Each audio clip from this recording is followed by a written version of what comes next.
আল্লাহ রাব্বুল আলামিন বলেন, ওয়া ইযা কুরিআল কুরআনু ফাসতামিউ লাহু ওয়া আনসিতু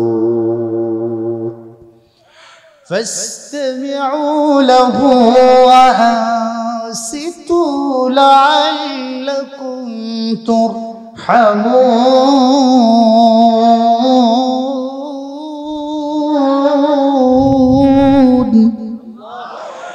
রব্বুল আলামিন বলেন,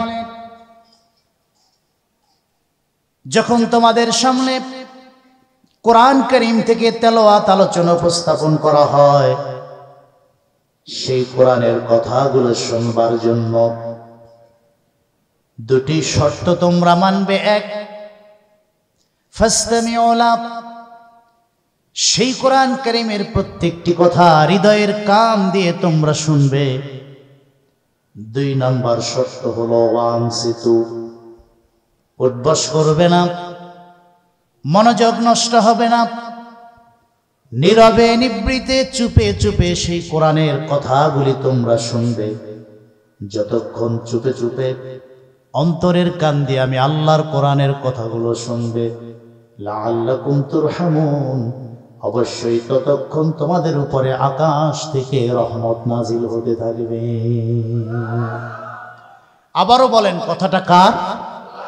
আপনি আমি শুনবো কোরআন, যিনি আমলনামায় সওয়াব হিসাবে রহমত লিখতে থাকবেন, তিনি কে? আমার মনে হয় না আমরা যারা দ্বীন ঈমান ইসলাম কোরআনকে ভালোবাসি আমরা এই রহমত থেকে বঞ্চিত হব। এটা কি আমরা চাই? প্রথম লাভ। দুই, যেই দুনিয়াতে যাদের পিছনে দৌড়াইলাম, ঘুরলাম, স্লোগান দিলাম, মিছিল দিলাম, ফুলের মতো চরিত্র বানাইলাম, গম যে কত চুরি করলো জীবনে, আছে না? কত দুর্নীতি, অথচ তাদের পক্ষে আমরা স্লোগান দেই ফুলের মতো পবিত্র নেতার চরিত্র। আমি কোন নেতাকে বলছি না, কিন্তু এরকম কুলাঙ্গার কিছু নেতা আছে না নাই? জোরে বলেন। আরে বাবা, হক কথা, এটা বলতে কোনো ভয় আছে? 54 বছরে আমরা শেষ হয়ে গেছি। বাড়ি গাড়ি, অট্টালিকার পর অট্টালিকা হয়েছে, কিন্তু সাধারণ মানুষের ভাগ্য বদলায় না, ঠিক কিনা? তার মানে বোঝা যায় দুশ্চরিত্রের কারণে, দুর্নীতির কারণে আমরা এই অপমান, লজ্জা আর এই অবস্থার মধ্যে এসে পতিত হয়েছে। আচ্ছা বলেন, জীবন গেল, যৌবন গেল, কণ্ঠের আওয়াজ গেল স্লোগানে, দুনিয়ার এই সমস্ত মানুষ কিয়ামতে কোনো কাজে আসবে? বলে না, আসবে? কেউ বিপদে আসবে?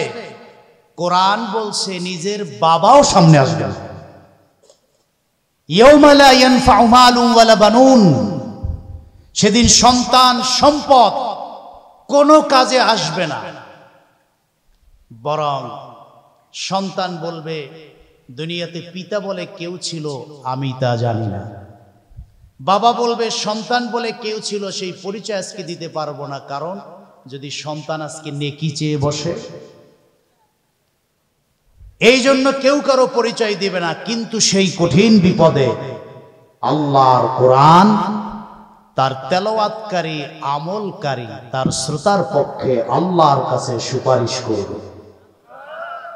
আরো জোরে বলেন আল্লাহু আকবার।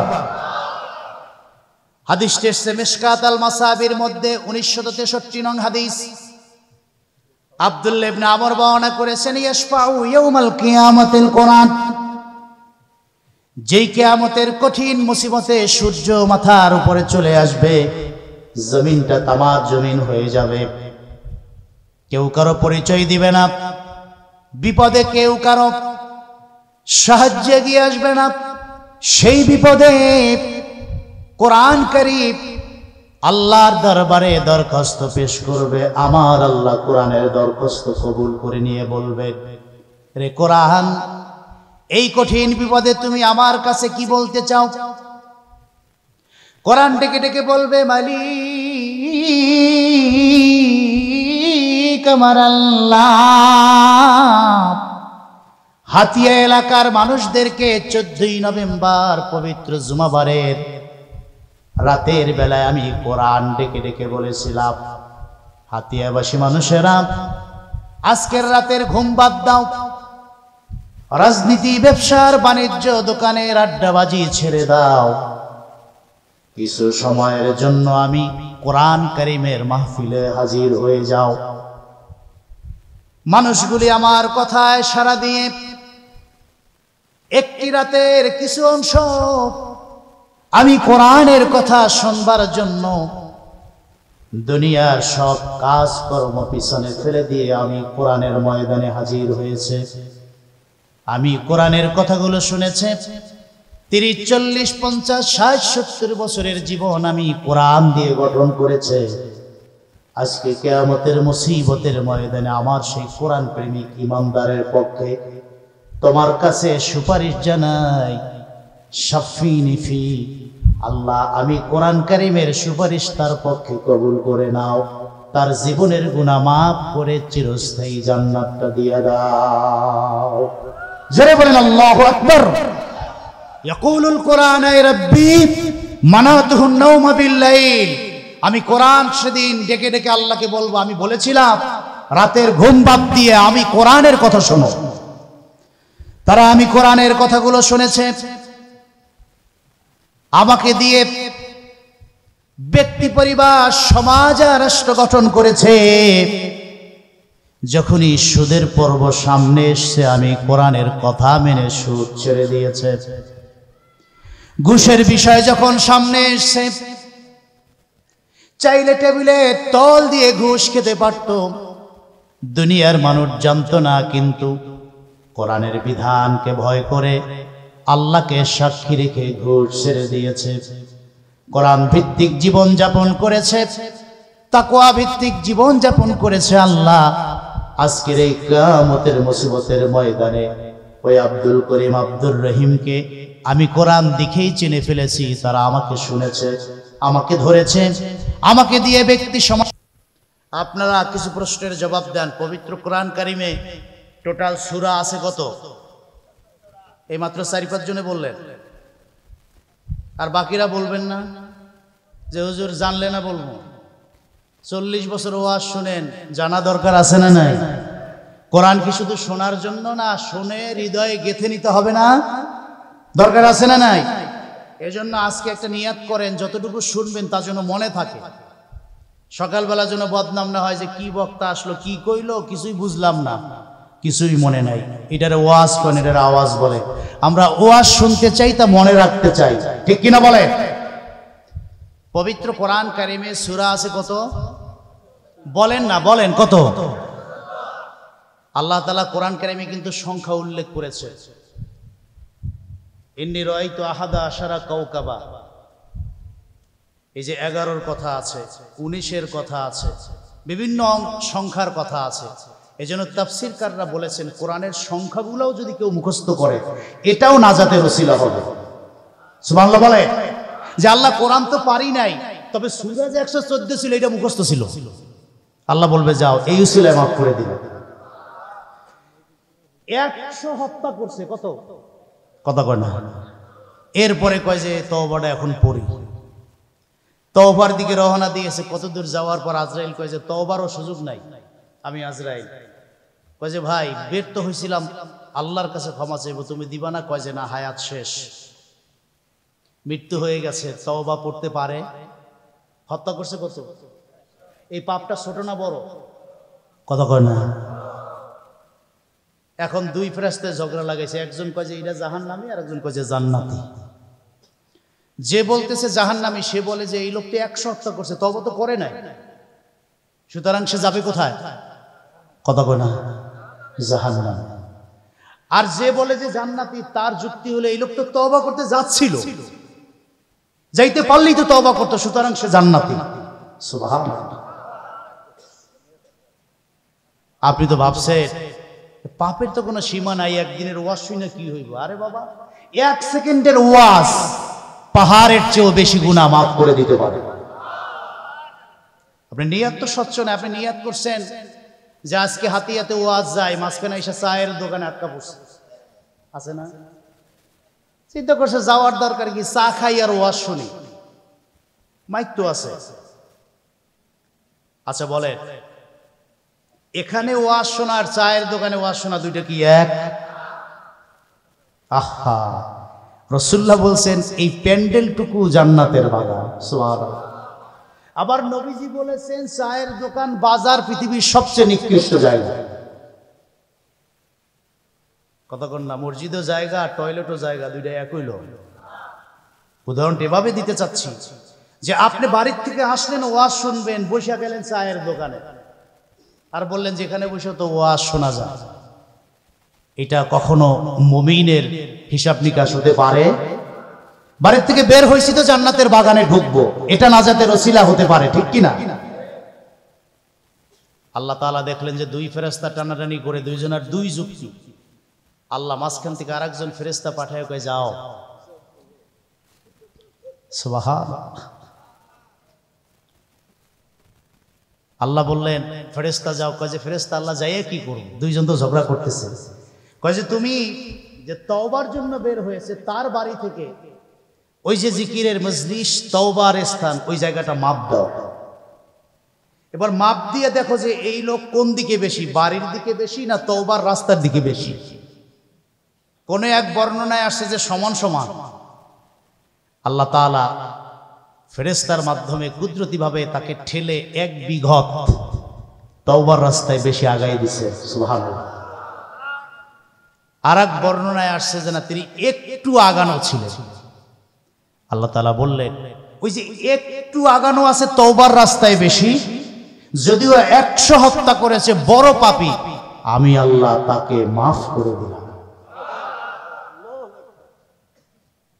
গুনাহ গুনাহই না, বান্দার নিয়ত যদি ইখলাস পূর্ণ থাকে, নিয়ত যদি পরিশুদ্ধ থাকে, একটুখানি ওসিলা, শুধু 114 সূরার সংখ্যাটা মুখস্থ করে যদি রবের দরবারে বলতে পারেন কিছুই পারি না, এটা মনে রাখছি, এটাও নাজাতের ওসিলা হতে পারে। 100 হত্যাকারীকে যদি আল্লাহ মাফ করে দিতে পারে, তাহলে আল্লাহর কোরআনের 114 সূরার সংখ্যাটা মুখস্থ করলেও সে রব মাফ করে দিতে পারে। নিয়তটা সহি থাকতে হবে। তাহলে কোরআন কারিমে সূরা আছে কত? 114। আমরা যে সূরাটা থেকে তেলাওয়াত করেছি মাত্র 3টা আয়াত। আমি তো ছোট্ট মানুষ, 3 আয়াতের উপরে কথা বলতে গেলে 3 ঘন্টা লাগবে। আমি যতটুকু পড়েছি বোঝার চেষ্টা করেছি। তো এই 3 ঘন্টার ওয়াজ করলে আমি ছাড়া আর মাঠে কেউ থাকবে না। তা আমি এই বিপদের দিকে যাইব না। আমি শুরুটা তো করতে পারি, ওই আওয়াজ দেন, শুরুটা তো করা যায়। আপনারা শুরু করার অনুমতি দিলে আমি প্রথম আয়াত থেকে শুরু করি। 114 সূরার মধ্যে আমরা তেলাওয়াত করেছি 31 নং সূরা। কত নাম্বার? ভালো করে বুঝবেন, পবিত্র কোরআন কারীম আল্লাহ তাআলা মানুষের নামে সূরা দিয়েছেন 8টা। কয়টা? কাদের নামে? মানুষের নামে। আমরা কি সবাই বলেন? ওয়াজ একেবারে মুখস্থ করে পারি। মানুষের নামে সূরা কয়টা? 8টা।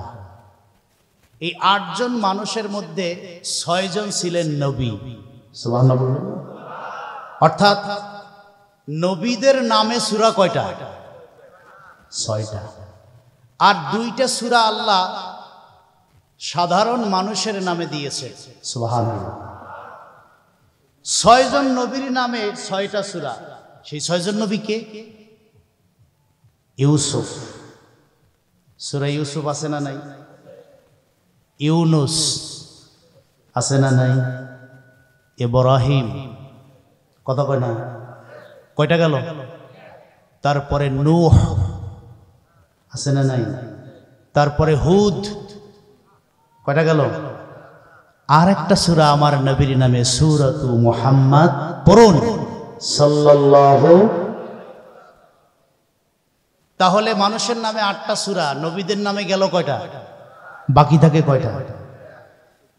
2টা সূরার মধ্যে এই 2টা সূরা আল্লাহ তাআলা সাধারণ মানুষের নামে দিয়েছে। সাধারণ বলে আমাদের মতো সাধারণ না। এই 2 জন মানুষ ছিলেন উঁচু তবকার আল্লাহর ওলি। সুবহানাল্লাহ।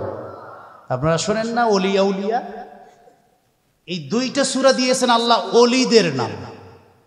মজার বিষয় হলো এই দুই ওলির ভিতরে একজন ছিলেন মহিলা আর একজন ছিলেন পুরুষ। বলেন না সুবহানাল্লাহ। আমি জানি না আজকে মা বোনরা আছেন কিনা, তাইলে একটু খেয়াল করে শুনবেন। মায়েদের ওয়াজ 5 মিনিট করে দেই, কি বলেন? তাহলে কইব যে আমুক কথা তো কিছুই কইল না। এই জন্য মা বোনদেরকেও কিছু শুনাই দিতে চায়।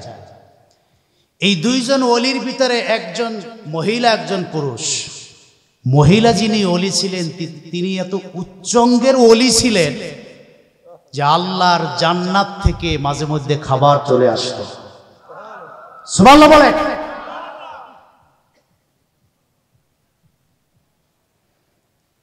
মহিলা এই ওলির মায়ের নাম ছিল হযরতে হান্না, আর তার স্বামীর নাম ছিল হযরতে ইমরান। জীবনের ৬০-৭০ বছর পার করে ফেলেছেন, কোনো সন্তান নাই। কাঁদতে কাঁদতে চোখের পানি শেষ। আল্লাহর কাছে সিজদায় পড়ে কেঁদে কেঁদে বলে, মালিক আমার আল্লাহ, সন্তান দেওয়ার ক্ষমতা তোমার হাতে, না দেওয়ার ইচ্ছাটাও তোমার কাছে গো আল্লাহ। তুমি যদি ইব্রাহিমকে ৯০ বছর বয়সে সন্তান ইসমাইল দিতে পারো, তাহলে আমরা বিশ্বাস করি তোমার ভান্ডারে কোনো কিছুর অভাব নাই। তোমার কাছে বয়স কখনো ফ্যাক্টর হতে পারে না, তোমার কাছে এইজ কখনো বাধা হতে পারে না। চোখের পানি ছেড়ে 2 হাত তুলে আল্লাহর কাছে কাঁদতেছে। আল্লাহ রব্বুল আলামিনের কাছে হযরত ইমরানের স্ত্রী হান্নার দোয়াটা এত বেশি পছন্দ হয়েছে, তার দোয়াটাকে আমার আল্লাহ কোরআন কারীমের ভিতরে তুলে দিয়েছে। তিনি দোয়া করতে করতে ব্যর্থ হয়ে গেলেন, তখন একটা নিয়াত করলেন, নেক নিয়াত।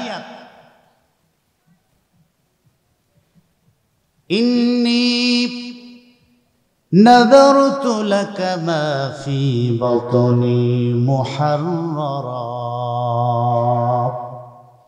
আল্লাহ তুমি তো দোয়া কবুল করো না, তবে একটা নিয়াত করলাম, যদি এই পেটে একটা সন্তান তুমি দাও, আমার পেটের সন্তান তোমার ঘর বাইতুল মুকাদ্দাসে আমি মানত করে দিয়ে দিব। জোরে বলেন না সুবহানাল্লাহ। যেহেতু দেয় না এই জন্য নিয়াত করলেন, মানো যদি একটা দাও তাহলে আমার সন্তানটাকে বাইতুল মুকাদ্দাসে ওয়াকফ করে দিব। সুবহানাল্লাহ। বাবা বুঝে থাকলে বলেন তো, মায়ের নিয়াতটা ভালো না খারাপ? গ্রামে একটা কথা আছে, নিয়াত গুনে বরকত, এরকম একটা কথা আমি শুনেছি। নিয়াত গুনে, নিয়াত যদি ভালো হয় তাতে বরকত আছে না নাই? নিয়াত করবেন যে আল্লাহ সন্তান দিও, ডাক্তার বানাবো যাতে গলাটা ঠিকমতো কাটতে পারে। কথা বল না।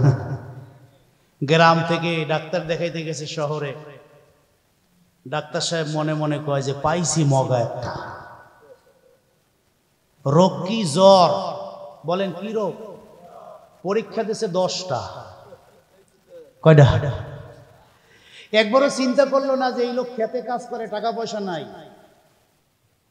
বরং সব ডাক্তারদেরকে বলছি না, কিছু কিছু আছে না না, কারণ সে জানে 10টা টেস্ট দিলে তার পার্সেন্টেজ আছে না নাই। টেস্টের উপরে পার্সেন্টেজ, যেই ল্যাবে পরীক্ষা হবে সেখানে পার্সেন্টেজ, ওই রিপোর্ট নিয়ে আসলে যে ঔষধ লাগবে ঔষধে পার্সেন্টেজ। আপনি গেছেন সুস্থ হইতে, আর আপনারে জবাই করে শেষ করে দিছে। কথা বল না। দোষ ডাক্তার। 4-5 পারা কোরআন কারীম হেফজ করেছে। হঠাৎ করে আবু আব্দুল্লাহর চোখ 2টি অন্ধ হয়ে গিয়েছে। ওস্তাদ বাড়িতে নিয়ে এসেছেন, ও মা, ছেলেটি অন্ধ হয়ে গেছে, কেমন করে কোরআন হেফজ করবে? ইমাম বুখারীর মা বলে, নিয়ত বড় ভালো ছিল, সন্তানকে আলেম বানাবো, নিয়াত বড় ভালো ছিল, সন্তানকে হাফেজ বানাবো। নিয়াত করেছিলাম সন্তানকে রাসূলুল্লাহর হাদিসের খাদেম বানাবো। দুর্ভাগ্য, সন্তানের চোখ দুটি হারিয়ে ফেলে চন্দ হয়ে গেছে। আবু আব্দুল্লাহ মুহাম্মদ ইবনে ইসমাইল বুখারী রাহমাতুল্লাহ আলাইহির মা তাহাজ্জুদের নামাজে মুসাল্লায় চোখের পানি ছেড়ে দিয়ে কেঁদে কেঁদে বলে, ও আমার আকাশের আল্লাহ, আপনি তো ডাক্তারেরও ডাক্তার।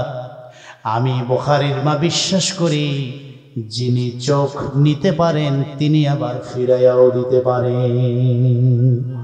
জোরে বলেন আল্লাহু আকবার।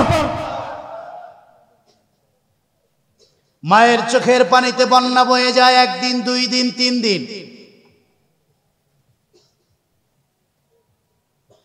ফতহুল বারীর মধ্যে এসে, ওমদাতুল কারীর মধ্যে আল্লামা বদরুদ্দীন আইনি ইমাম বুখারীর জীবনী লিখতে গিয়ে ঘটনাটি এনেছেন। চোখের পানি মায়ের বন্ধ হয় না, তাহাজ্জুদের মুসাল্লাটাও তিনি ছাড়েন না। ও আল্লাহ, আপনি তো ডাক্তারদেরও ডাক্তার। আমি মায়ের নিয়াত বড় ভালো ছিল, সন্তানকে আলেম বানাবো, হাফেজ বানাবো, নূর নবীর নূরের হাদিস পাকের খাদেম বানাবো।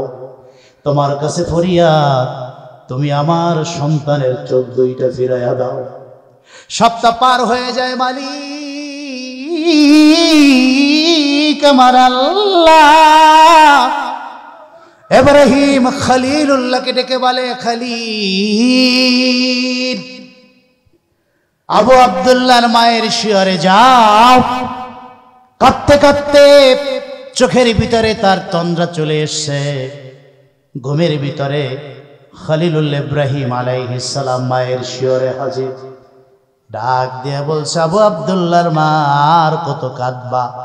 ঘুম থেকে জাগো, আমার আল্লাহ দোয়া কবুল করেছেন, তোমার সন্তানের চোখ ফিরাইয়া দিয়েছে। জোরে বলেন আল্লাহু আকবার। মায়ের নেক নিয়তের দোয়া, ছেলেকে আলেম বানাবো, হাফেজ বানাবো, চোখ নিয়েছো ফিরাইয়া তো তুমি দিতে পারো। বানিয়ে বলার অভিজ্ঞতা নাই। হঠাৎ করে কি দেখলেন স্বপ্নের ভিতরে, তড়িঘড়ি করে উঠলেন, দৌড় মেরে সন্তানের কাছে চলে গেলেন। আমার সন্তানের চোখ ফিরে এসছে। যখনই ডাক দিলেন, বাবা ঘুম থেকে জাগো, যেই সন্তান অন্ধ, মায়ের ডাকে তার ঘুম ভেঙে যায়। দৌড় দিয়ে ঘুম থেকে জেগে ডেকে বলে, মা,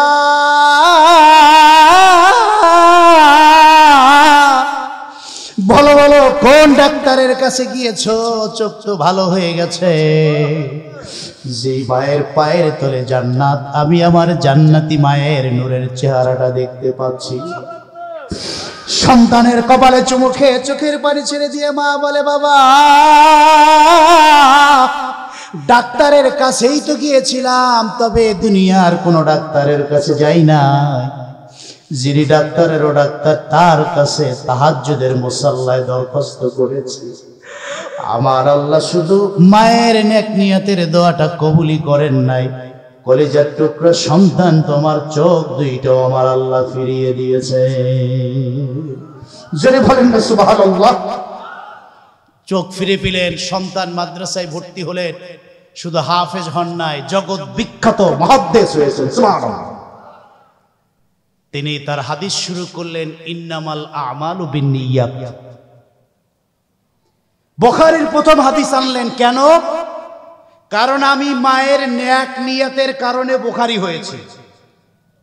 আমার মায়ের নিয়ত ভালো ছিল, ছেলেকে হাফেজ আলেম বানাবো। এই জন্য ইমাম বুখারী প্রথম হাদিস আনলেন নিয়তের। মানুষের নিয়ত যদি পরিশুদ্ধ হয়, তাহলে তাতে যিনি বরকত দেন, সে নিয়তকে যিনি কবুল করেন, তিনি কে?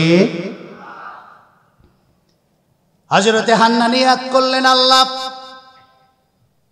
যদি আমার পেটে একটি সন্তান দাও, সন্তানটাকে বাইতুল মুকাদ্দাসের খাদেম বানায়া দিব। রব্বুল আলামিন বললেন, হান্না রে, নিয়ত যখন ভালো, আমি আল্লাহ তোমার দোয়াটা কবুল করে নিলাম। সুবহানাল্লাহ। মায়ের পেটে সন্তান চলে আসলো। নির্দিষ্ট সময় সন্তান পৃথিবীতে আসলো। হযরতে হান্না একটু টেনশনে পড়ে গেলেন। কারণ হলো তার পেটে যে সন্তান, দুনিয়াতে আসার সঙ্গে সঙ্গে তিনি দেখলেন সন্তানটি ছেলে নয়, সন্তানটি মেয়ে। আচ্ছা বলেন তো, মেয়েকে মসজিদের খাদেম কেমনে বানাইবে? মসজিদের খেদমত তো পুরুষের দ্বারা হয়, ঠিক কিনা? কিন্তু হযরতে হান্নার পেটে যেই সন্তান সে মেয়ে। ইন্নী ওয়াদাতুহা উনসা, আল্লাহ এটা কোন পরীক্ষায় ফেলাই? নিয়াত মানত করেছি সন্তান হলে মসজিদে দিব, এখন দেখি মেয়ে, তা আমি এটা মসজিদে কেমনে দিব? আল্লাহ বলেন নিয়াত তো নিয়াতি, মানত তো মানতি, এই মানত ভঙ্গ করা যাবে। তার নাম রাখলেন মারিয়াম। সুবহানাল্লাহ বলবেন না? নাম কি? জোরে বলেন। ইনি হলেন মহিলা ওলি। এই মারিয়ামের নামে সূরা আছে না নাই? মা বোনদেরকে বলবো, আপনাদের ইজ্জত আল্লাহ এত বাড়িয়েছে, স্পেশাল আলাদা আপনাদের নামে সূরা দিয়েছেন। সুবহানাল্লাহ। তিনি মাসালার সমাধানের জন্য চলে গেলেন হযরতে জাকারিয়া আলাইহিস সালামের কাছে, যিনি হযরত মারিয়মের খালু ছিলেন। তার কাছে যখন ফতোয়া চাওয়া হলো, তিনি যেমন নবী ছিলেন তেমনি বাইতুল মুকাদ্দাসের খতিবও ছিলেন। তিনি বলেন সমস্যা নাই, আলাদা একটা কামরা বানায় দিব, রুম। এই রুমের ভিতরে মারিয়াম থাকবে আর এক আল্লাহর ইবাদত বন্দেগী করবে। আমি যখন বাইরে যাব, বাহির থেকে তালা মাইরা যাব, যাতে কেউ ডিস্টার্ব করতে না পারে। মারিয়াম নির্দিষ্ট বয়সে, কোরআনের কারিমের ভাষায় যাকে মেহরাব বলা হয়, ওই কামরার ভিতরে ইবাদত বন্দেগী করেন। কিছুদিনের জন্য বাইরে চলে গেলেন দিনের দাওয়াতে, বাহির থেকে তালা মেরে। ভিতরে এক বেলা দুই বেলার খাবার আছে। তাফসীরে ইবনে কাসিরের মধ্যে এসেছে, বাহির থেকে ফিরতে দেরি, মনে ছিল না একজন যে তালা মাইরা গেছি, খাবার যে নাই এটা ভুলে গেছে। হযরত জাকারিয়া কয়, নে মরিয়ম তো নাই, মরে তো গেছেই 2-3 দিন। হাঁপাতে হাঁপাতে এসে তিনি দরজায় খুলে যখন ভিতরে ঢুকলেন, চোখ বড় বড় হয়ে গেল। দেখেন যে তার পুরো রুম ভর্তি ফল। সুবহানাল্লাহ বলতে পারলেন না। আমি কি গল্প বলছি না কোরআনের কথা বলছি? এগুলো কোরআনে আছে, আমি শোনাচ্ছি।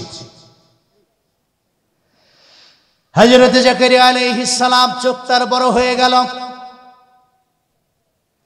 রাগান্বিত হয়ে গেলেন, অগ্নিশর্মা হয়ে গেলেন। রে মারিয়াম, বাবার অবর্তমানে সন্তানের দায়িত্ব খালুর কাঁধে পড়েছে। সতী সাধবী নারী তোমাকে ভেবেছি, তুমি তোমার মায়ের নেক নিয়তের সন্তান রুমের ভিতরে রেখে বাহির থেকে তালা মেরেছি। এখন এসে দেখি রুম ভর্তি ফল। সত্যি করে বলো, দুনিয়ার কোন পুরুষের সাথে তোমার সম্পর্ক? আমার অগোচরে কে তোমাকে ফলমূল দিয়ে যায়? দু চোখের পানি ছাড়িয়া আল্লাহর ওলি হযরতে মারিয়াম খালুজানকে প্রশ্ন করে আর জবাব দেয়, রে খালুজান, আমি আমার মায়ের নেক দোয়ার ফসল। আমার উপরে বিশ্বাস রাখেন, মারিয়মের দ্বারা কোনো অন্যায় হতে পারে না। নিশ্চিত করে বলছি, দুনিয়ার কোনো পুরুষকে দেখা তো দূরের কথা, কথা বলা তো দূরের কথা, এই রুম থেকে বাহিরে বের হয়ে 1 সেকেন্ডের জন্য সূর্যের আলোটাও আমি দেখি নাই। সুবহানাল্লাহ। তাহলে তোমার রুমে কোথা থেকে খাবার আসলো? আল্লাহ রাব্বুল আলামিনের কাছে ঘটনাগুলো এত বেশি পছন্দের হয়েছে, পুরো ঘটনা আল্লাহ রাব্বুল আলামিন কোরআন কারিমে তুলে দিয়েছেন। রব্বুল আলামিন সেই কথা কোরআনে তুলে দিয়ে বলেন, কুল্লামা দাখালা আলাইহা যাকারিয়াল মিহরাব ওয়াজাদা ইনদাহা রিজকা قال يا مريم أنى لك هذا قالت هو من عند الله।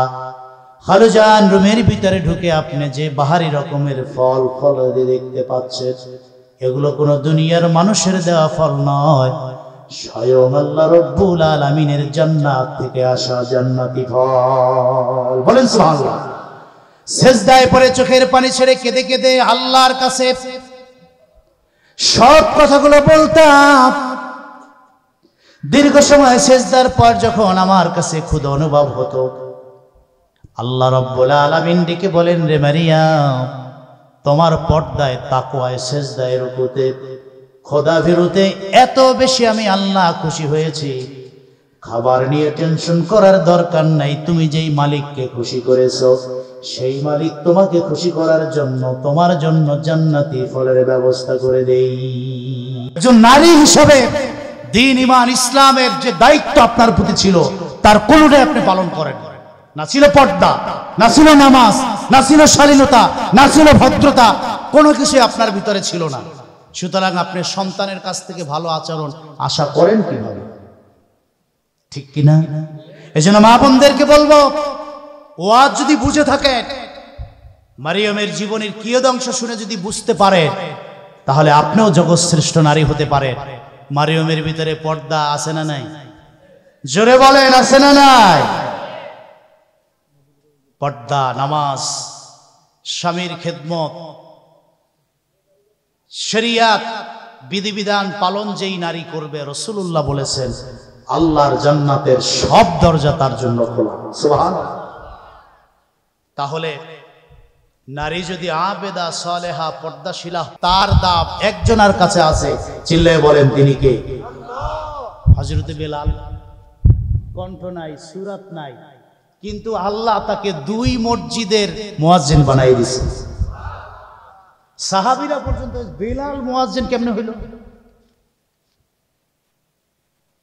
চেঞ্জ করা হয়েছে, হুজুর আর কণ্ঠ ভালো না, বেলালকে বাদ রাখেন। নবীজি সাহাবীদের চাপে তাকে বাদ রেখেছে। তারিখুল খলাফার মধ্যে এসে জিবরাইল এসে বলেন, সুন্দর কণ্ঠের আওয়াজ চলবে না, আজানটা বেলালেরই হতে হবে। সুবহানাল্লাহ বলে। যদি তা না হয় তাহলে আজানের ধ্বনি আল্লাহর আরশে পৌঁছবে না। এর কারণ বেলালের কলিজা কেটে 2 ভাগ করলে তার ভিতরে একটা জিনিসের অস্তিত্ব পাওয়া যেত, সেটা হলো রাসূলুল্লাহর ভালোবাসা। এত বেশি পরিমাণ ছিল, এত বেশি পরিমাণ ছিল। সেই হাবশা থেকে নদী পাড়ি দিয়ে মক্কায় প্রবেশ করেছেন, পোশাকটাও ছিল না, এটা শর্ট প্যান্ট ছিল, শর্ট প্যান্ট। এসে বলেছেন, নবীজি কোথায়? আব্দুল্লাহ ইবনে উমাইয়া ইবনে খালফের হাতে পড়ে গেল। বেলাল বাজার থেকে কিনে নিয়ে আসলো কম দামে। বেলাল বলল, দীর্ঘদিন না খেয়ে মৃত্যুপ্রায় আমার অবস্থায় মক্কায় আমি থাকতে চাই। যারাই আসে তারা বলে চেহারাটা ভালো না, গায়ে শক্তি নাই, তোমাকে গোলাম হিসাবে কিনলে লাভ নাই। দিন গড়িয়ে সন্ধ্যা হয়ে যায়। উমাইয়া ইবনে খালফের কাছে হযরতে বেলালের পাশ দিয়ে যখন যায়, বেলাল বলে, দেখে মনে হয় আপনি ধনাঢ্য ব্যক্তি, যদি 3 বেলা খাবারের ব্যবস্থা করে দেন, টাকা লাগবে না, পয়সা লাগবে না, আপনার গোলাম হয়ে যাব। উমাইয়া ইবনে খালফ তাকে কিনে নিলেন। বেলাল দিনের বেলায় মরুভূমিতে বকরি চড়ায়, আর রাতের বেলা সিজদায় পড়ে মনিবের কদমে চোখের পানি ছেড়ে দিয়ে কাঁদে। আর মাঝে মধ্যে দূর থেকে নূর নবীজিকে দেখে কলিজাটা ঠান্ডা করে সুবহানাল্লাহ চোখের পানি ছেড়ে দিয়ে কেঁদে কেঁদে বলে, মনিব আমার আল্লাহ, কাছ থেকে রাসূলুল্লাহর কাছে যাওয়ার সুযোগ নাই, তাহলে আমাকে আঘাত করবে, নূর নবীকেও মারবে, এই কষ্ট আমি সইতে পারবো না। মাঝে মধ্যে দূর থেকে দেখে কলিজাটা শান্ত করি, ও আল্লাহ, আমার হাবিবের কদমে যাওয়ার সুযোগ তুমি আমাকে করে দাও।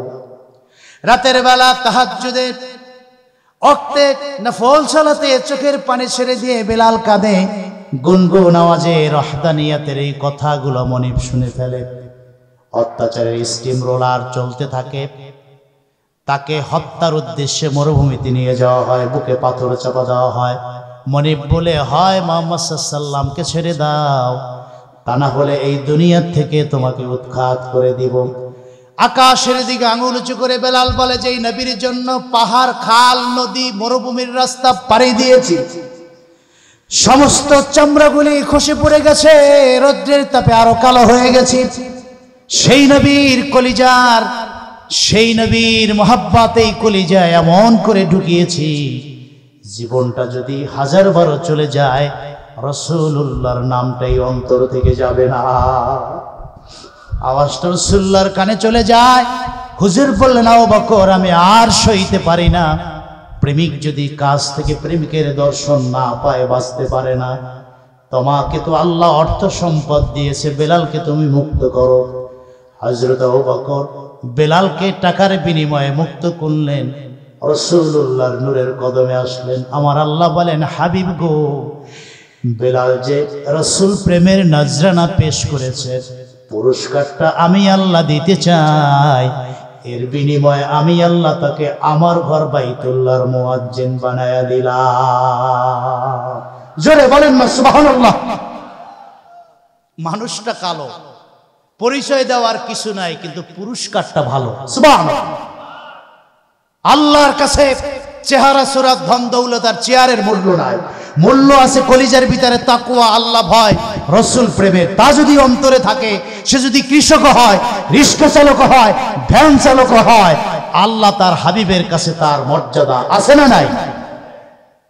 লোকমান ছিলেন সেই রকম একজন মানুষ, কিন্তু আল্লাহ তাকে এত পছন্দ করেছে, পবিত্র কোরআনে তার নামে গোটা একটা সূরা নাজিল করে দিয়েছে।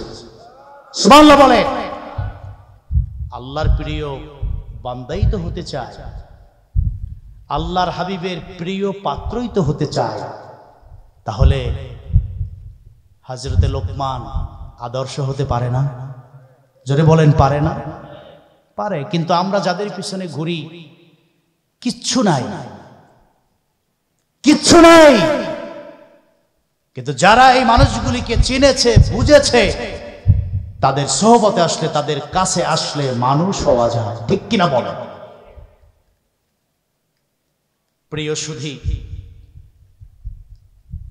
শুরু করার আগে অনেকগুলো কথা বলে ফেলেছি, একটু আমাকে বুঝান, আপনারা জবাব দিয়ে নিশ্চিত করেন। আপনারা কি কষ্ট পেয়েছে? মনোযোগ নষ্ট হচ্ছে? খারাপ লাগতেছে? তাহলে আমরা এই সূরাটা শুরু করি। আল্লাহ তাআলা সূরাতুল লোকমান 31 নং সূরা, এটি শুরু করেছেন 3টা অক্ষর দিয়ে। বলেন কয়টা? সবাই বলেন। 3টা অক্ষর দিয়ে শুরু করেছেন, আলিফ, লাম, মিম। বলেন একটু আমার সাথে বলেন, আলিফ, লাম, মিম। এগুলো আরবিতে তাফসীরের ভাষায় হুরুফুল মুকাত্তাআত বলা হয়। এগুলো কোরআন কারীমের পাসওয়ার্ড। মোবাইলে পাসওয়ার্ড দেয়া থাকলে খোলা যায়, যিনি জানেন তিনি খুলতে পারবেন, এছাড়া কেউ পারবে? তার মানে হলো এগুলো গোপন বিষয়। কি বিষয়? পাসওয়ার্ড মানে গোপন বিষয়। এগুলো কোরআন কারীমের পাসওয়ার্ড। এই বিষয়গুলো ভিতরে যা কিছু নিহিত আছে, লুকায়িত আছে, তা পৃথিবীর কেউ জানে? কি বলেন, জানে? পবিত্র কোরআন কারীমের প্রায় 27টি জায়গায় এরকম কিছু পাসওয়ার্ড আছে, যেমন ইয়াসিন, যেমন হামিম, যেমন তহা, যেমন আলিফ লাম র। পবিত্র কোরআনের 27 জায়গায় এরকম আছে। এগুলো ইন্ডিভিজুয়াল এক একটা অক্ষর। যত মুফাসসির আজ পর্যন্ত পৃথিবীতে এসেছে, সকল মুফাসসির এগুলোর ব্যাখ্যা করার চেষ্টা করেছে। সবাই ব্যাখ্যা ট্যাখ্যা করে সর্বশেষে এসে বলেছে, আল্লাহু আ'লামু বিমুরাদিহি বি। এগুলোর অর্থ আল্লাহই ভালো জানেন। যারা বলেন না সুবহানাল্লাহ। এগুলোর অর্থ কে জানেন? আল্লাহই ভালো জানেন। দেখেন, এত বড় বড় আল্লামা, মুফাসসির, মুহাদ্দিস, কিন্তু আলিফের অর্থ কি জানে না।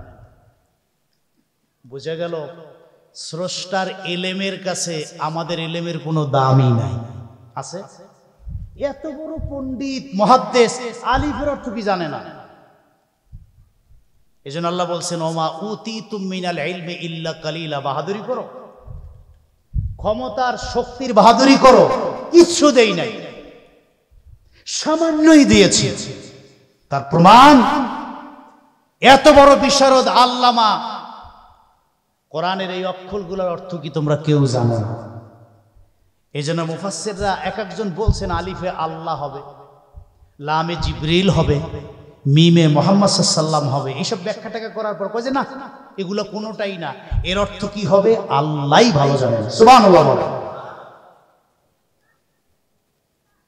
তবে সকল মুহাদ্দিস, আহলে সুন্নাত ওয়াল জামাতের যারা যারা বড় আলেম, তারা সবাই বলছে এগুলোর অর্থ আল্লাহ তো জানেনি। আল্লাহর পেয়ারা নবী, তার মায়ার নবী, তার ভালোবাসার নবী নূর নবীও এগুলোর অর্থ জানেন। জোরে বলেন আল্লাহু আকবার, আর জোরে বলেন আল্লাহু আকবার। কষ্ট হচ্ছে? কথা শুনতেছেন তো? ব্যাগটাক ধরে নাই তো? একটু চাপাই রাখতে হবে, এই তো অল্প কিছুর মধ্যে শেষ হয়ে যাবে। 11:30 বাজে, আর অল্প সময়, টেনশন করার কারণ নাই। তাহলে বলেন হুরুফুল মুকাত্তাআত এগুলোর অর্থ আল্লাহ জানেন, তার হাবিবও কি বলেন নবীজি জানেন কি জানেন না? কোরআন যার উপরে নাজিল হলো তিনি যদি না জানেন তাহলে আমাদেরকে জানাবেন কেমনে? যেই স্যারের কাছে অঙ্ক শিখতে যাই ওই স্যারই অঙ্ক জানে না, কতক্ষণ না, তাহলে ছাত্রের কি অবস্থা হবে? এজন্য সকল মুফাসসির মুহাদ্দিস একমত এগুলোর অর্থ নবীজিও জানেন। সুবহানাল্লাহ। এগুলোকে অজানা ইলম বলে। কি বলে? যেটিতে আরবিতে বলে ইলমুল গায়েব। এইগুলোকে ইলমুল গায়েবের ইলম বলে, অদৃশ্যের ইলম, অজানা জ্ঞান। এই অজানা জ্ঞানের ইলম এগুলো আল্লাহ তাআলা তার হাবিবের সিনায় ঢুকিয়ে দিয়েছে। জোরে বলেন আল্লাহু আকবার। কি বলেন? নবীজির সিনায় 30 পারা কোরআনের ইলম আছে না নাই? বিসমিল্লাহর বা থেকে নিয়ে শুরু করে নাসের সিন পর্যন্ত প্রতিটি সূরার, প্রতিটি আয়াতের, প্রতিটি শব্দের, প্রতিটি অক্ষরের কি অর্থ হবে, কি ব্যাখ্যা হবে, কি বিশ্লেষণ হবে, তার পরিপূর্ণ ইলম আল্লাহ তার হাবিবের সিনায় ঢুকিয়ে দিয়েছেন। বলেন না সুবহানাল্লাহ।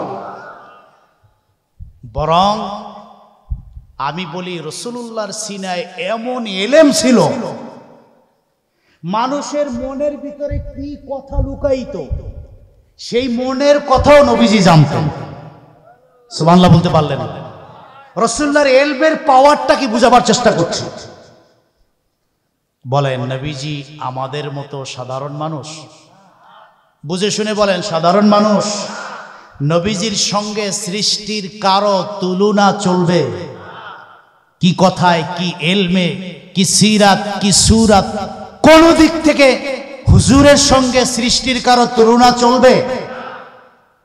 ইলমের দিকেও চলবে না। যদিও তিনি কোন প্রতিষ্ঠানে লেখাপড়া করেন, কোন শিক্ষকের কাছে পড়েন, তার কোনো অক্ষর জ্ঞান ছিল, কিন্তু এ কথা সত্য এমন ইলম আল্লাহ হুজুরের নূরের সিনায় দিয়েছেন, মানুষের অন্তরের ভিতরে কি চিন্তা, কি কল্পনা, কি কথা তা রাসূলুল্লাহ বলে দিতে পারতেন। জোরে বলেন আল্লাহু আকবার। একটা দৃষ্টান্ত দিব আপনাদেরকে। ইসলামের দ্বিতীয় খলিফা হযরতে ওমর ইবনুল খাত্তাবের নামটা শুনেছেন? শুনেছেন? কত উচ্চঙ্গের একজন মানব ছিলেন হযরতে ওমর। নূর নবী যার শানে বলেছেন লাউ কানা বাদি নবিয়্যুন লাকানা ওমর। হযরত ওমর আমি রাসূলুল্লাহর নূরের হাতের ছোঁয়ায় এত উপরে উঠে গেছে, আল্লাহর পক্ষ থেকে যদি নবুয়তের সিলসিলা আমার পর জারি থাকতো তাহলে আমার পরে ওমরকেই আল্লাহ নবুয়তি দিয়ে দিতেন।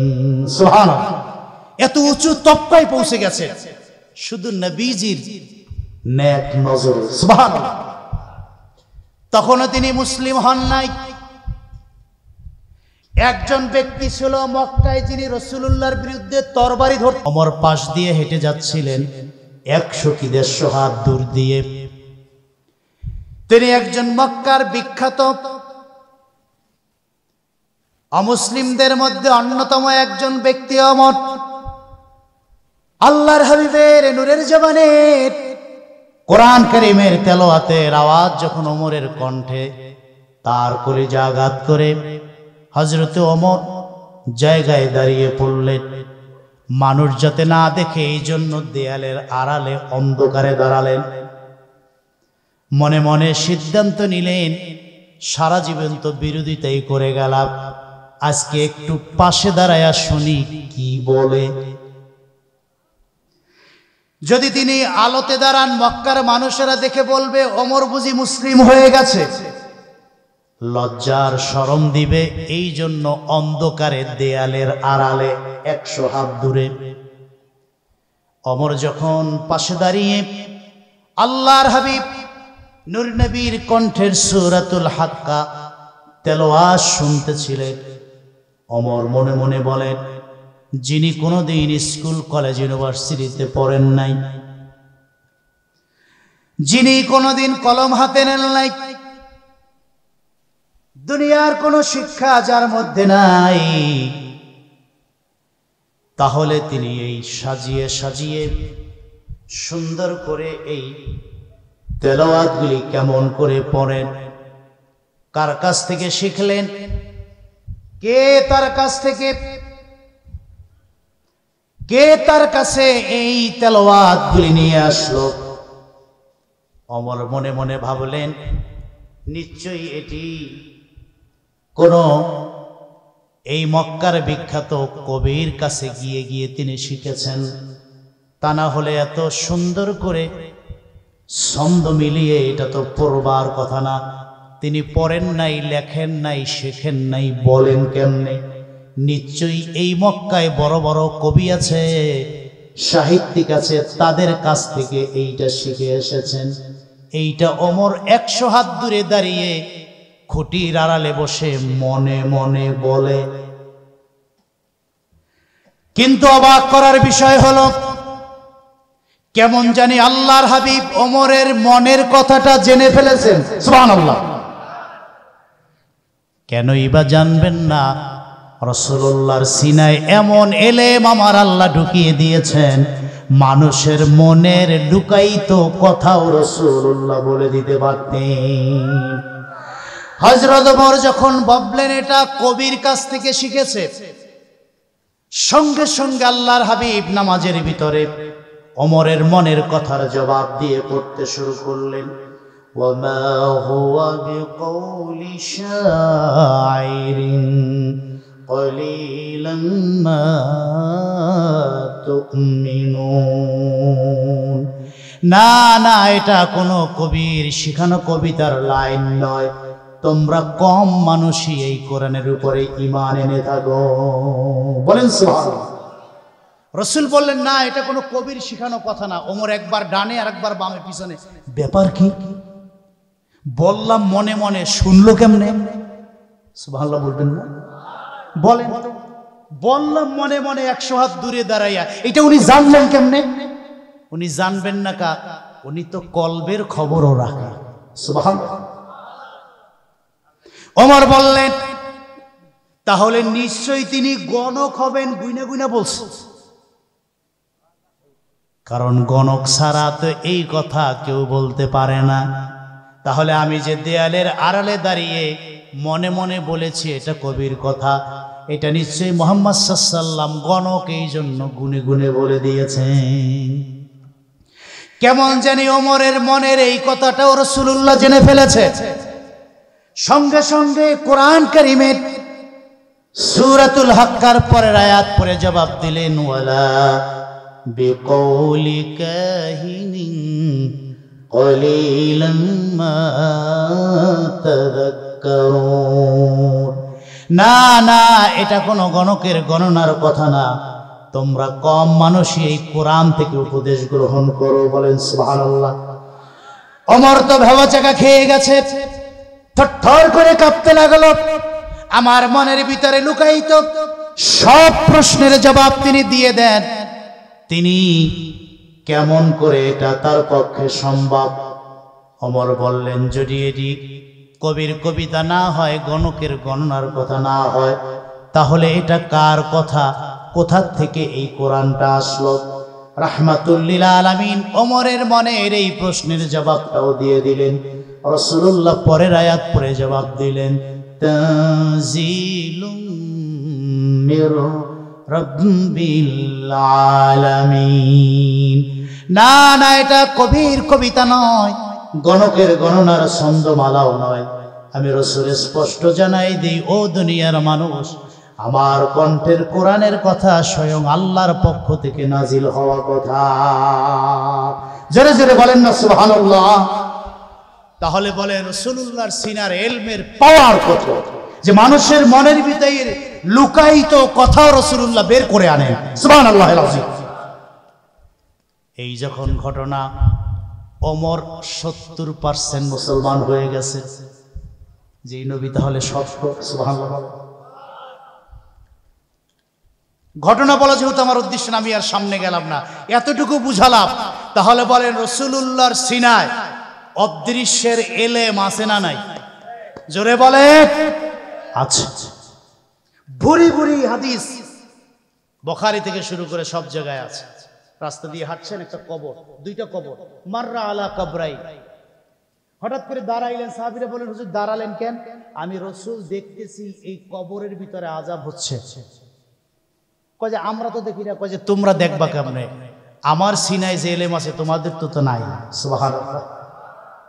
যে এই অদৃশ্য গোপন ইলমে গায়েবের ইলম আমার কাছে আছে, আমি জানি। তো হুজুর কি করার? গাছে ওঠো, খেজুরের ডাল পারো, এরপরে কবরে গেড়ে দাও, সম্ভবত আল্লাহ এই উসিলায় আযাব হালকা করে দিবে। সুবহানাল্লাহ। তাহলে বলেন, রাসূলুল্লাহর সিনায় অদৃশ্যের ইলম আছে না নাই? এজন্য মুহাদ্দিসরা বলেছে, হুরুফুল মুকাত্তাতের অর্থ আল্লাহ জানেন, তার হাবিবও। প্রমাণ আল্লাহ কোরআন কারিমে দিয়ে রেখেছেন। নবীজির উপর কোরআন আসতে লাগলো, আল্লাহর পক্ষ থেকে আদেশ, নবীজি কোরআনটা মুখস্থ করে নেন। হুজুর পড়তে শুরু করলেন, খাবারের কথা ভুলে গেছেন, আল্লাহর হাবিব ঘুমের কথা ভুলে গেছেন। কারণ কোরআনটা জিবরাইল আমিন আমার কাছে নিয়ে আসলে আমাকে মুখস্থ করে রাখতে হবে। যদি একটি শব্দ ভুলে যায়, আমার উম্মত পথভ্রষ্ট হয়ে যাবে। পড়তে পড়তে অবস্থা এমন হলো, পানি খাওয়ার সময় নাই, ঘুমানোর সময় নাই, জিহ্বাটা শক্ত হয়ে যায়। দেখবেন একটু মাঝে মধ্যে বক্তাদের চা খাওয়া লাগে, পানি খাওয়া লাগে, বলতে বলতে গলা শুকায়া যায়, ঠিক কিনা? রাসূল কোরআন পড়তে পড়তে জিহ্বাটা ধরে যায়। রাসূলুল্লাহর এই কষ্ট আমার আল্লাহর সহ্য হয় নাই। আকাশ থেকে আর এক আয়াত নাজিল করে বললেন, ও নবী, কোরআনকে মুখস্থ করার জন্য এত বেশি পড়ার দরকার নাই। জিবরাইল পড়বে, আপনি নূরের কান দিয়ে একবার শুনবেন, 30 পারা কোরআন আমি আল্লাহ আপনার সিনায় ঢুকায়া দিব। আল্লাহ তা কোরআন কারিমে বলেন, লা তুহাররিক বিহি লিসানাকা লিতা'জালা বিহি ইন্না আলাইনা জামআহু ওয়া কুরআনা। আপনি শুধু একবার কোরআনটা শুনবেন আর পড়বেন, বাকি 30 পারা কোরআন এই সিনার ভিতরে জমা করার দায়িত্ব আমি আল্লাহ। নবীজি বলেন, রব্বুল আলামিন কোরআন তো সিনায় গেঁথে নিলাম, অর্থ তো জানি না, ব্যাখ্যা তো জানি না, আবার স্কুলেও পড়ারও সুযোগ নাই। তাহলে এই কোরআনের অর্থ কি, কিভাবে বুঝবো? তাফসীরটা কিভাবে বুঝবো? উম্মতকে কেমন করে শেখাবো? আল্লাহ বলেন, হাবিব টেনশনের কোনো কারণ নাই। সুম্মা ইন্না আলাইনা বায়ানা, যেই কোরআন সিনার ভিতরে ঢুকিয়ে দিয়েছি, ওই কোরআনের বিসমিল্লাহর বা থেকে নিয়ে শুরু করে নাসের সিন পর্যন্ত 30 পারা কোরআনের 114টি সূরার প্রতিটি আয়াতের প্রতিটি শব্দের প্রতিটি অক্ষরের কি অর্থ হবে, ব্যাখ্যা হবে, তাফসীর হবে, তার পূর্ণ ইলম আপনার সিনার ভিতরে ঢুকাইয়া দেওয়ার দায়িত্ব আমি আল্লাহ নিজে নিয়ে নিলাম। জোরে বলেন আল্লাহু আকবার। এ কথা কার? ইন্না আলাইনা বায়ানা, হুরুফুল মুকাত্তাআত, বিসমিল্লাহর বা থেকে নাস পর্যন্ত যত ইলম আছে এই সব আপনার সিনায় ঢুকাইয়া দিলাম আমি। সুবহানাল্লাহ। এজন্য নবীজি বলেছেন বুইস্তু মুআল্লিমান, স্কুল কলেজ ইউনিভার্সিটিতে না পড়েও আমি আল্লাহর পক্ষ থেকে শিক্ষক হয়ে নাজিল হয়েছি। সুবহানাল্লাহ। আমি আল্লাহর কাছ থেকে শিক্ষক হয়ে নাজিল হয়েছি, সুতরাং আমার কাছে কোনো ইলম বাদ নাই। রাসূলুল্লাহর নূরের সিনায় কোরআনের যাবতীয় ইলম যিনি ঢুকিয়ে দিয়েছেন তিনি কে? জোরে বলেন তিনি কে? এখন প্রশ্ন হলো, এই হুরুফুল মুকাত্তাআতের অর্থ আল্লাহ জানেন, তার হাবিব জানেন, দুনিয়ার আর কেউ জানে না। তাহলে যার অর্থ কেউ জানেন এগুলো আল্লাহ কোরআনে দিলেন কেন? দেওয়ার পিছনে যতগুলো কারণ, তার ভিতরে তাফসিরে বাইজাবির মধ্যে আল্লামা বাইজাবি তিনি বলেছেন অন্যতম কারণ হলো এগুলো চ্যালেঞ্জ। কোরআন যে সত্য কিতাব, এর মধ্যে যে ভুল নাই, বানোয়াট কিছু নাই, অহেতুক কিছু নাই, গাল গপ্প নাই, বরং যা আছে তা অথেন্টিক, তা মানুষের প্রয়োজন, তা আল্লাহরই কথা, এটা প্রমাণ করার জন্য আল্লাহ এগুলো দিয়েছেন। সুবহানাল্লাহ। কোরআন যখন নাজিল হতে শুরু করলো তখন মানুষ বলল, কেউ বলল এটা কবিতা, কেউ বলল এটা মুহাম্মদ সাল্লাল্লাহু আলাইহি ওয়াসাল্লাম নিজে বানায়, নাউজুবিল্লাহ। সুতরাং এই বানানো কথা শোনা যাবে না। নবীজি খুব টেনশনে পড়ে গেলেন, আল্লাহ তারা তো মাইক দিয়ে প্রচার করতেছে, এই কোরআন শুনবা না, ওয়াজে যাবা না, এগুলো মুহাম্মদ সাল্লাল্লাহু আলাইহি ওয়াসাল্লাম রাতের বেলা বানায়, দিনের বেলা মানুষকে শোনায়। রাসূল চিন্তায় পড়ে গেলেন। আল্লাহ বলেন, আপনার কোনো টেনশন নাই, এটা যে আমি নাজিল করেছি আমি তা প্রমাণ করে দিব। সুবহানাল্লাহ। আবু জেহেল উতবা সাহেবাকে বলেন, পারলে যেন যদি বাপের বৈধ সন্তান হয়, পারলে যেন এরকম একটা কোরআন বানায়। তারা তো বলতেছে এটা আপনি বানান রাতে, তাহলে তারাও একটা বানাক, তাগোটা তারা আর আমগোটা আমগো, তাহলে তো আর ঝগড়া থাকে না, কথা কন না। আল্লাহ বলে দিলেন, আপনি চ্যালেঞ্জটা দেন, যে ও আবু জেহেল উতবা সাহেবা, তোমরা তো বলতেছো এটা আমি বানাইছি, কোরআন যদি বানানোই যায় তাহলে তোমরা বানাও, তোমরা তো শুধু পণ্ডিত না, পণ্ডিতের বাপ, কথা কন না। কথায় কথায় কয় না হুজুররা আর কি জানে, আমরা বেশি জানি, কয় না। ওটা আবু জেহেলরা কইছো, মুহাম্মদ সাল্লাল্লাহু আলাইহি ওয়াসাল্লাম আর কি জানে, আমরাই বেশি জানি। আল্লাহ তাআলা চ্যালেঞ্জটা নিলেন, যেটা যদি মানুষের পক্ষে বানানো সম্ভব হয় তাহলে আবু জেহেলরে কোন ওরা যেন একটা বানায়। আমি আল্লাহ চ্যালেঞ্জ দিয়ে রাখলাম কিয়ামত পর্যন্ত। চ্যালেঞ্জের কথা আল্লাহ কোরআনে বলেন, কুল্লা ইন জিতমাআতিল ইনসু ওয়াল জিন্নু আলা আয়াতু বিমিসলি হাযাল কোরআন। ও নবী, জিন আর ইনসান মানুষদেরকে বলে দেন, যদি তাদের পক্ষে সম্ভব হয় পারলে এই কোরআনের মতো কোরআন যেন একটা বানায়। প্রথম চ্যালেঞ্জ নবীজি ছুড়ে দিলেন। মাস যায়, বছর ঘনিয়ে যায়, কোরআন বানাতে পারে না। বলেন তো আজ পর্যন্ত কেউ পেরেছে? কিয়ামত পর্যন্ত পারবে বলে মনে হয়? আল্লাহ বলল, তাহলে চ্যালেঞ্জটা ছোট করে দেই, একটা কোরআন বানানো দরকার নাই, বাবার বৈধ সন্তান হলে পারলে যেন 10টা সূরা বানায়। চ্যালেঞ্জটা ছোট করে দিলাম, পারলে 10টা সূরা বানাও। আল্লাহ তা কোরআন কারীমে বলেন, কুল ফাতু বিআশরি সুওয়ারিম মুফতারায়াতিন ওয়াদউ মান ইসতাতা'তুম মিন দুনিল্লাহি ইন কুনতুম সাদিকিন। ও কাফের মুশরিক বেদিনরা, তোমরা যদি তোমাদের দাবিতে সত্যবাদী হয়ে থাকো, নবীজির উপরে নাজিল হওয়া এই কোরআনের পারলে ছোট 10টা সূরা তোমরা বানাও, সময় দিলাম কিয়ামত পর্যন্ত। মাস গেল, বছর গেল, 10টা সূরা বানাতে পারে নাই, কিয়ামত পর্যন্তও পারবে। কি বলেন, পারবে? আবু জেহেল উতবা সাহেবা বলল, পারলাম না, সারেন্ডার। আল্লাহ বলে, এত সকালেই ছাড়বো না, চ্যালেঞ্জটা ছোট করে দিলাম, পারলে যেন একটা সূরা বানায়। কয়টা? একটা কোরআনও দরকার নাই, 10 সূরাও দরকার নাই। সূরা কয়টা? সবচেয়ে ছোট সূরা কাউসার পারলে 3 আয়াত বানায়, বাপের বেটা হইল। মাস বছর যায় পারল না, আল্লাহ সেই চ্যালেঞ্জের কথা কোরআনে বলেছেন, ওয়া ইন কুনতুম ফি রাইবিম মিম্মা নাযালনা আলা আবদিনা ফাআতু বিসূরা, পারলে একটা সূরা নিয়ে আসো। সেই চ্যালেঞ্জেও তারা পরাজিত হলো। রাসূলুল্লাহর নূরের কদমে এসে বলে, আর চ্যালেঞ্জ দিব না, জানি আল্লাহ হক, কোরআনটাও হক, বাপদাদার ধর্মের কারণে মানতে পারলাম না, জানি সব হক। কয় তাহলে বিরোধিতা করো কেন? কয় যে দলের লোক সব যে বাইকে যাইতেছে,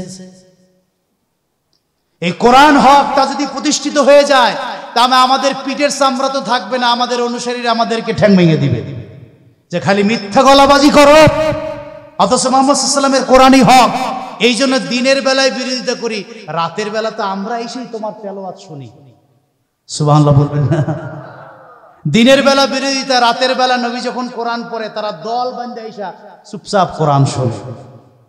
তাহলে বিরোধিতা কেন? চেয়ারটা ঠিক রাখার লেগা, লোকজন ধরে রাখার জন্য।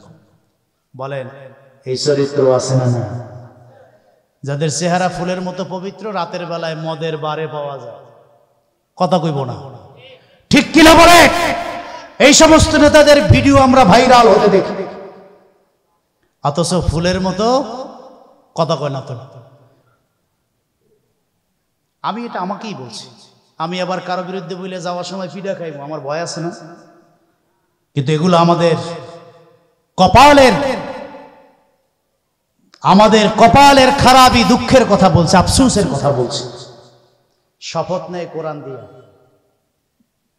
শপথটা শেষ, এটারে তাকে উঠায় রাখে, কারণ টেবিলে নিচ দিয়ে খাওয়া লাগবে না, কথা কয় না? এই জন্য এটা দরকার নেই, এটা বাদ দাও। এটা যদি সামনে থাকে মদের বোতল খাওয়া যাবে, সুদ ঘুষ খাওয়া যাবে। এই জন্য এইটা রেহাল দিয়া ভালো করে কাপড় দিয়ে বাইন্দা তাকে উঠায় রাখবে একবারে, এটা আর ধরার দরকার নেই। কোরআন খবরদার। এটা কি কোরআনের মেসেজ?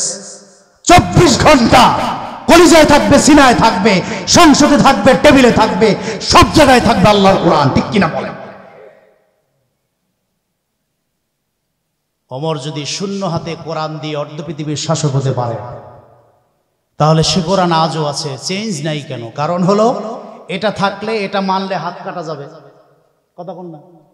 এটা মানলে কি যাইব? সব হাত কাটা যাবে। তাহলে খামাখা এইটা মাইনা হাত কাটার দরকার কি? চুরি যা করার করি, শাহেনশাহী জীবনযাপন করবো, আল্লাহর কোরআন মানব না। এটা আমাদের জন্য দুঃখের, ব্যর্থতা। 54 বছরে ভাগ্যের কোনো পরিবর্তন হয় না। প্রিয় সুধী, আবু জেহেল উতবা সাহেবা বলল, এই কোরআন বানানো সম্ভব না, 10 সূরাও পারলাম না, একটাও পারলাম না।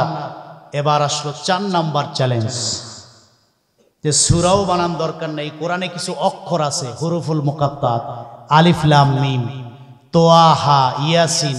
তোমরা তো সব পণ্ডিতের দল, বলো তো এগুলার অর্থ কি? আবু জেহেল উতবা সাহেবা কয়, আল্লাহর কোরআনের কাছে সারেন্ডার করা ছাড়া কোনো জবাব নাই। আমরা এতই বোকা, এতই মূর্খ যে একটা অক্ষরের জ্ঞানও আমাদের নাই। চিৎকার করে বলেন আল্লাহু আকবার।